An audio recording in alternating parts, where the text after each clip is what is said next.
BJP ఆధ్వర్యంలో ప్రముఖ ఒకులేస్ eye hospital సహకారంతో బాగ్లింగంపల్లి లంబాడి తండలో ఉచిత కంటి పరీక్ష శిబిరం ఘనంగా నిర్వహించారు. ఈ శిబిరానికి రాజ్యసభ సభ్యులు బీజేపీ ఓబీసీ మోర్చా జాతీయ అధ్యక్షులు డాక్టర్ కె లక్ష్మణ్ ముఖ్య అతిథిగా హాజరై తన చేతుల మీదుగా శిబిరాన్ని ప్రారంభించారు.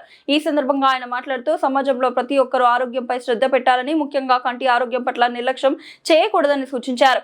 కంటి సమస్యతో బాధపడుతున్న వారికి నిపుణులు, వైద్యులు ఉచితంగా పరీక్షలు నిర్వహించి అవసరమైన సలహాలు మరియు చికిత్స మార్గదర్శకాలు అందించారు. ఆరోగ్యంపై అవగాహన పెంపొందించడం, పేద మరియు వెనుకబడిన వర్గాలకు నాణ్యమైన వైద్య సేవలు అందించడం ఈ శిబిరం ప్రధాన ఉద్దేశమని నిర్వాహకులు తెలిపారు. స్థానిక ప్రజలు పెద్ద సంఖ్యలో హాజరై శిబిరాన్ని విజయవంతం చేశారు.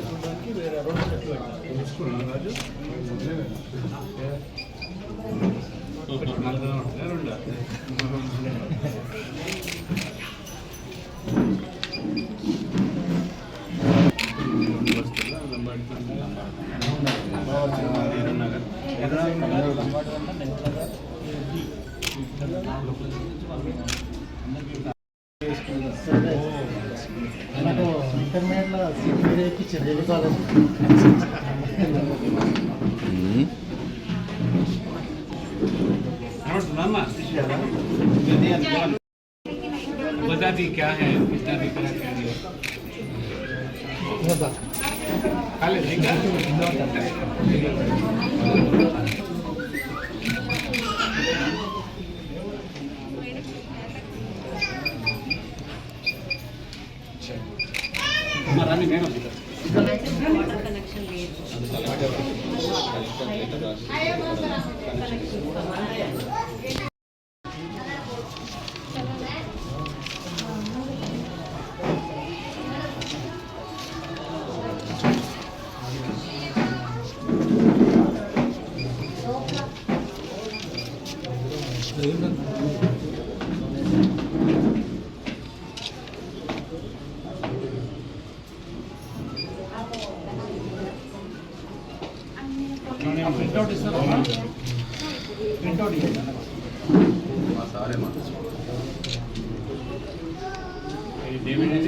डेविड गारू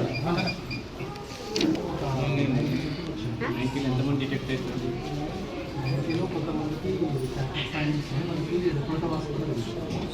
site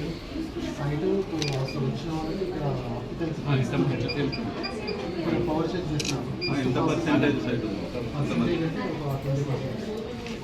site more than 50% normal power check చేస్తాం. ఫస్ట్ ప్రాసెస్ ఇది పవర్ తర్వాత మళ్ళీ నెక్స్ట్ స్టెప్ రిఫ్రాక్షన్ ఉంటుంది. అంటే లాంగ్ షార్ట్ దీని తర్వాత ఆప్టికల్ ఉన్న వాళ్ళకి ఆప్టికల్ రిఫ్రాక్షన్, క్యాటరాక్ట్ పాయింట్ మళ్ళీ హాస్పిటల్.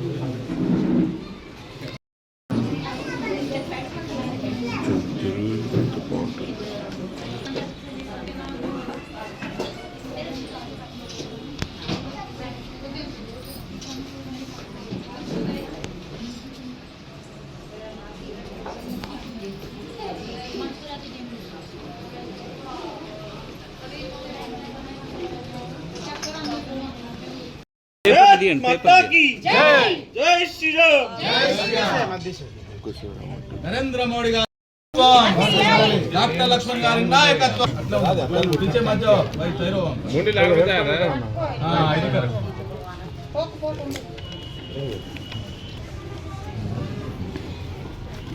నంబర్ పెట్టేసుకొని గ్లాసులు తీసేసి ఫ్రేమ్ ఇస్తారు. ఈరోజు ముషీరాబాద్ అసెంబ్లీలోని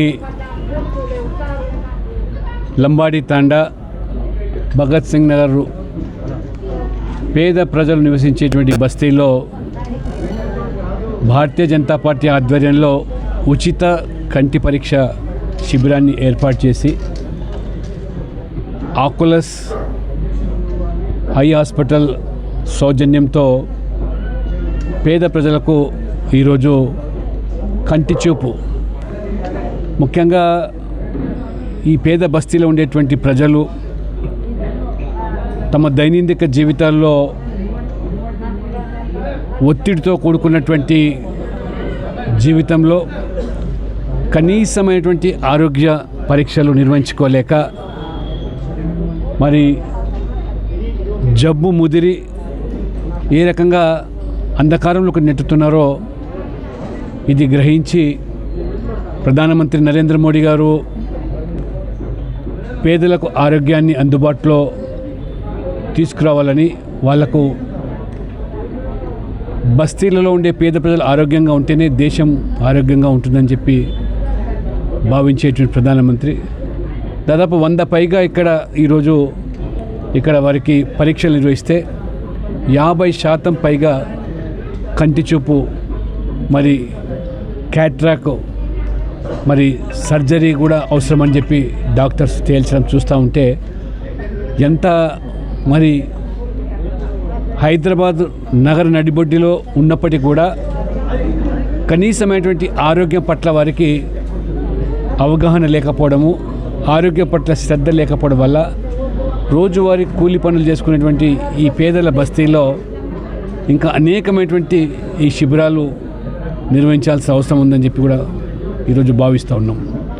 ప్రభుత్వ ఆసుపత్రులు ఈరోజు డాక్టర్లు సిబ్బంది కొరత వల్ల రోజువారీగా కూడా వెళ్ళేటువంటి అవుట్ పేషెంట్స్ కూడా మరి ఈరోజు సదుపాయాలు కల్పించలేకపోతారు.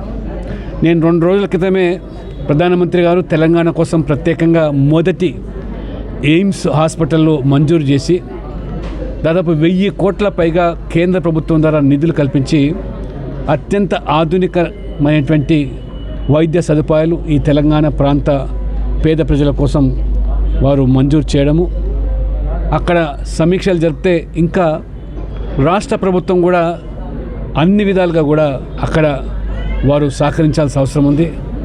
రోడ్డు విషయంలో కానివ్వండి, లేదా ఇవాళ కాంట్రాక్టర్లు కూడా ఏదైతే జాప్యం వల్ల కూడా ఇవాళ 750 బెడ్స్ కోసం మంజూరిస్తే 200 బెడ్స్తోనే ఇప్పుడు ఆసుపత్రి నడుస్తుంది. అంటే ఇవాళ ఎయిమ్స్ ప్రధానమంత్రి నరేంద్ర మోడీ గారు రాకపూర్వం స్వాతంత్రం నుంచి కేవలం 7 ఎయిమ్స్ మాత్రమే ఈ దేశంలో ఉంటే మోదీ గారు వచ్చిన తర్వాత కొత్తగా దాదాపు 19 ఎయిమ్స్ 10 సంవత్సరాల్లోనే 70 సంవత్సరాల్లో 7 ఎయిమ్స్ ఆధునికమైనటువంటి ఆసుపత్రి నిర్మాణం జరిగితే ఈ 10 సంవత్సరాల్లోనే అదనంగా 19 ఎయిమ్స్ రావడం అంటే వారికి పేదల యొక్క ఆరోగ్యం పట్ల లేదా ఈ ప్రజల యొక్క ఆరోగ్యం పట్ల వారికి ఉన్నటువంటి శ్రద్ధ కనబడుతుంది. కాబట్టి ప్రజలు కూడా ఎప్పటికప్పుడు కూడా ఇవాళ కంటి చూపే కాదు, ఇవాళ క్యాన్సర్ లాంటి వ్యాధులు కూడా మహిళలు ఇవాళ కనీసమైనటువంటి అవగాహన లేకపోవడం వల్ల వారు ముందస్తుగా వాటి మీద మరి పరీక్షలు చేసుకోకపోవడం వల్ల మరి ముదిరి ఏ రకంగా జబ్బులు తీవ్రమవుతున్నాయో గమనిస్తున్నాం. అందుకనే ఇవాళ నేను భారతీయ జనతా పార్టీ ముషీరాబాద్ కార్యకర్తలను అభినందిస్తున్నాను. కేవలం ఎన్నికల కోసం మాత్రమే రాజకీయాలు కాదు, పేదలకు సేవలు అందించడంలే ఈరోజు రాజకీయాలని చెప్పి భారతీయ జనతా పార్టీ విశ్వసిస్తూ ఆ దిశలో మరి పేదల బస్తీలకు ఇంకా అనేకమైన సేవలు అందించడానికి ముందుకు రావాల్సిందని కోరుతాము.